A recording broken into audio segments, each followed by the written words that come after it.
روزہ رکھا ہوا ہے، نفلی روزہ رکھا ہوا ہے. کہتے میں اور پریشان ہوا، میں نے فوری طور پہ سوال کیا کہ اب تو کدھر جائے گا؟ تو کہنے لگا اب میں کہیں نہیں جاؤں گا، میرے ایک دن کا خرچہ میرے ماں باپ نے جو ڈیوٹی لگائی ہے وہ 3 دینار ہے، پورا ہو گیا ہے. اب میں باقی جو وقت بچے گا یا قرآن پاک کی تلاوت کروں گا یا محمد عربی پہ درود و سلام پڑھوں گا. میں نے کہا افطاری کر لینا. کہنے لگا مجھے مسجد بتا دو، میں جا کے اللہ اللہ کرتا ہوں، مجھے شام کو لے آنا. افطاری ہمارے ساتھ اس کی طے ہو گئی، مسجد چلا گیا. مغرب بعد لینے گیا تو کہنے لگا عشاء کے بعد آنا. اب تو میں نے پانی سے افطار کر لیا، کھانا کھانے جاؤں گا تو جماعت رہ جائے گی. کہتے ہیں عشاء کے بعد میں لایا، اس کو کھانا کھلایا. رات گہری ہو گئی تو میں نے کہا تو سو نہیں جاتا؟ کہنے لگا کوئی عرض نہیں، کبھی دور مزدوری کرنے نکل جاؤں تو رہ بھی جاتا ہوں، گھر والوں کو پتہ ہے. کہتے میں نے مسافر خانہ کھولا، یوں سمجھیے ڈرائنگ روم بیٹھک میں نے کھولی، اس کو سلا دیا. میں اور میری بیوی اپنی معذور بیٹی کو روٹی دینے گئے اور ہم نے جا کے اس کو کھانا کھلایا جو ٹانگوں سے معذور تھی، اور ساتھ کہا کہ بیٹی آج بڑا پرہیزگار جوان ہمارا مہمان ہے. آج چڑھتی جوانی اور تقوی کی روشنی اس کے چہرے سے چمکتی ہے. کیا بات ہے، بڑے ہی اچھے گھرانے کا تربیت یافتہ ہے. کہتے ہیں بچی کو کھانا کھلا کے لوٹے، اپنے کمرے میں سو گئے، بیٹی اپنے کمرے میں لیٹ گئی. ترس گئے تھے کہ بیٹی قدموں پہ چلے.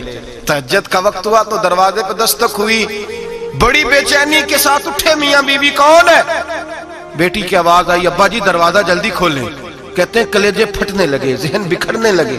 سوچے ہیں کہ وہ 2-1 منٹ ہمارے اوپر پہاڑ بننے لگے. دروازہ کھولا تو وہ بیٹی جس کے لیے ترس گئے تھے کبھی چلے گی، وہ اپنی ٹانگوں پہ کھڑی ہے. کبھی دوڑ کے ادھر جاتی، کبھی دوڑ کے ادھر آتی. بیٹیاں پریشانی کا فون کر دیں تو پھر بھی آنسو نکل آتے ہیں، اور بیٹی گھر میں خوشی آ جائے تو پھر بھی ماں باپ رو کے ہی شکر ادا کرتے ہیں. ان کے لیے روتے ہی رہتے ہیں. کہتے میں تڑپ گیا. بیوی بھی رونے لگی، بیٹے یہ کیا ہوا؟ ہم تو مایوس ہونے لگے تھے معاذ اللہ کہ اب تو ٹھیک نہیں ہوگی، کیا ہوا؟ کہنے لگے ابا جی اماں جی آپ نے بتایا نا نیک جوان آیا ہے، نیک آیا ہے. تو میں آپ چلے گئے تو میرے دل میں خیال آیا اے اللہ اگر وہ واقعی نیک ہے تو اس کے صدقے مجھے شفائی عطا فرما دے.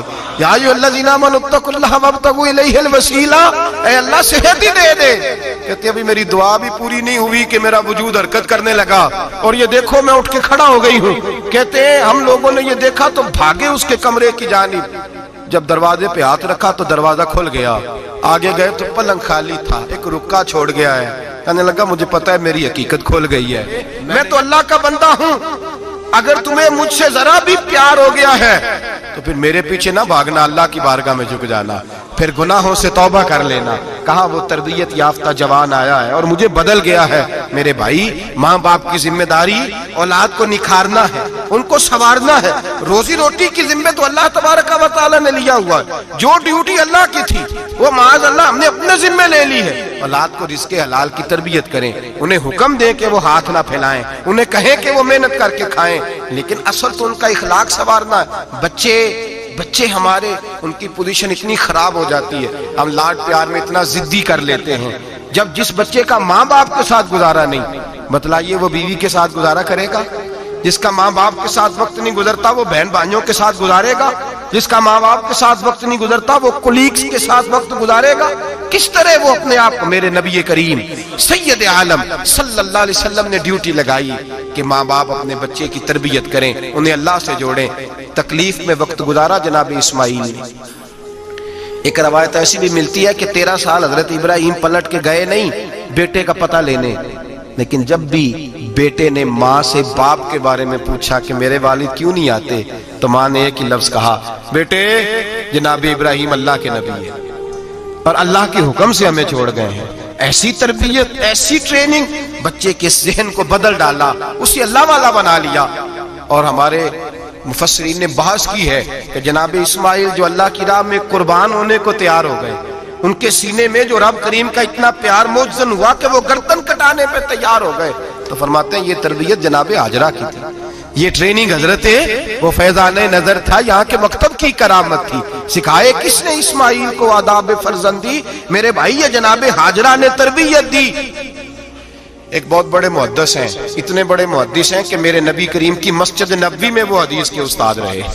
حضرت ربیعہ بن عبد الرحمن نبی پاک کی مسجد نبوی میں حدیث کے استاد ہوئے.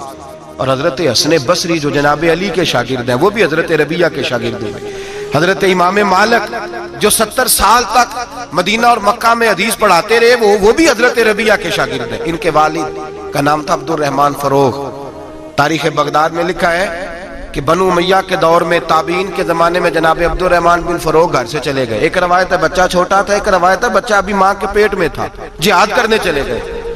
اس دور میں یہ جہاد ہوتا تھا کہ ایک علاقہ فتح کیا تو مسلمان اگلے علاقے میں چلے گئے, اگلا فتح کیا تو اگلے علاقے, ایک کے بعد دوسرے لوگ پلٹ کے نہیں آتے تھے.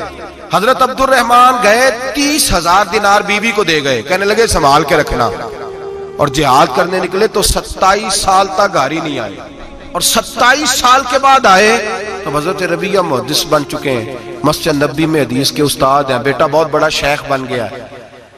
واپس آئے, ہاتھ میں نیزہ ہے, کالی داڑھی تھی ساری سفید ہو گئی, وجود بڑا تگڑا تھا, کمزوری آ گئی.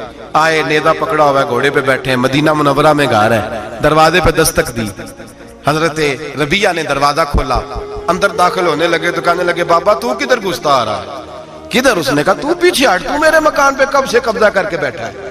بات تیز ہونے لگی, آواز تھوڑی بزرگوں کی بلند ہونے لگی تو اندر سے زوجہ نے سن لیا, اور دروازے کی اوٹ سے دیکھنے لگی تو پہچان گئی.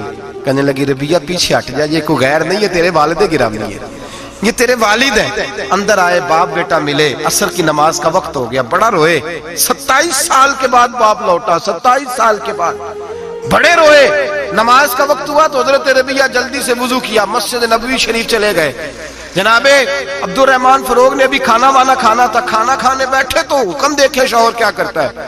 یہ نہیں پوچھا کہ 27 سال حال کیا رہا, پوچھنے لگے میں تجھے 30,000 دینار دے گیا تھا, وہ کدھر ہے؟ تو زوجہ کہنے لگی کھانا کھا لو, عصر کی نماز پڑھ کے آؤ, پھر بتاتی ہوں پیسے کہاں ہیں. آپ کی رقم بڑی اچھی جگہ پہ محفوظ ہے.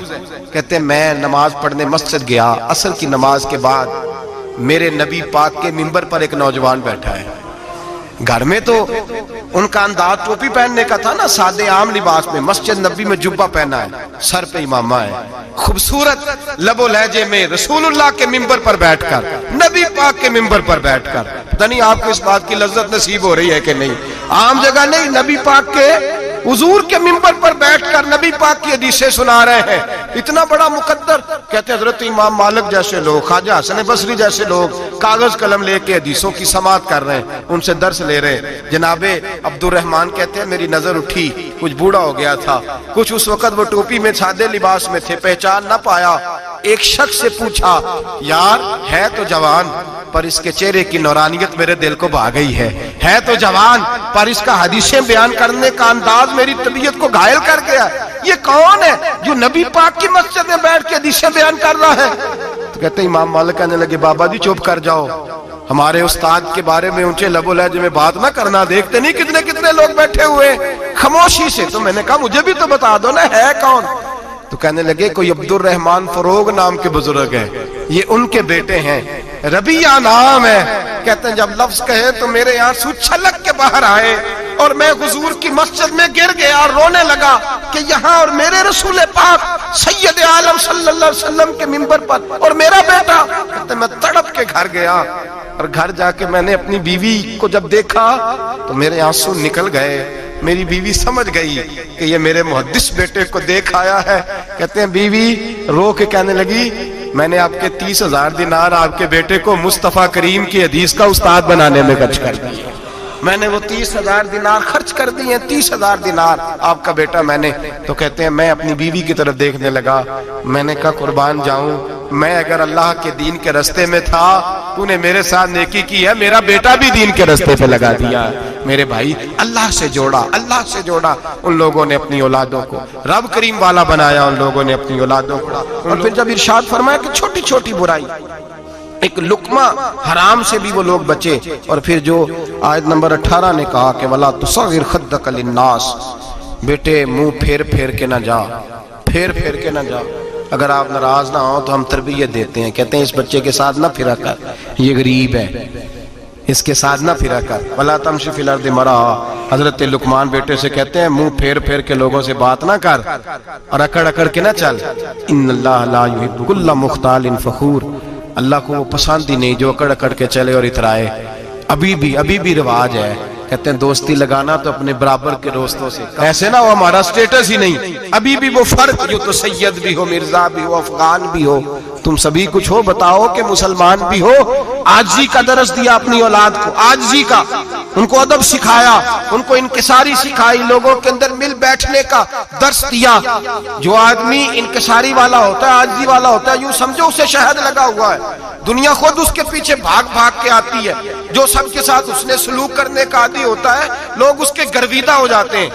لیکن جس آدمی کو آپ اکڑنا سکھا دیں، جس بچے کو آپ کہیں بس تو ہے اور کوئی بھی نہیں، اس کی اپنی زندگی بھی اس کے لیے پریشانی والی ہو جاتی ہے۔ میرے نبی رحمت سید عالم صلی اللہ تعالی علیہ وآلہ وسلم نے ارشاد فرمایا، کسی باپ نے اپنے بیٹے کو جو سب سے اچھا تحفہ دیا ہے وہ یہ ہے کہ اس نے اپنے بچے کو اچھا ادب سکھا دیا ہے، اپنے بچے کو اچھا۔ حضرت لقمان کہتے ہیں بیٹے منہ پھیر پھیر کے باتیں نہ کرنا، زمین پہ اکڑ اکڑ کے نہ چلنا، اللہ کو اکڑنے والے لوگ پسند